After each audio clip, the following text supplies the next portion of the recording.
Seni söymek, bu bulutların arasında günü görmek, hatta soğuk gecelerine yıllığı duymak, ümsümlükte acayip bir ovad eşitmek. Bu täsin duygular sen kara gözlerinde ummasız özünü boyun egdirici gözellik bilen oýanja. Ol şöhle saçıp yıldız kimin yıllarda ya. Sen men durmuşumy müňlerçe pikirler bilen doldurýan. Yaşamak pikiri sen ýanynda bolmak pikiri.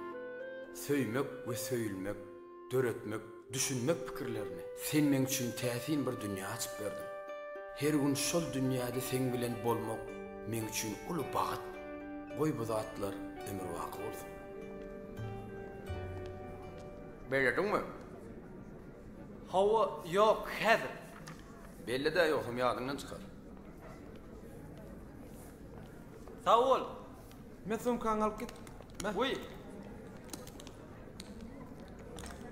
Duyguň bilen aýtdym. Duyguň bilen aýtsaň şonda gowy berer.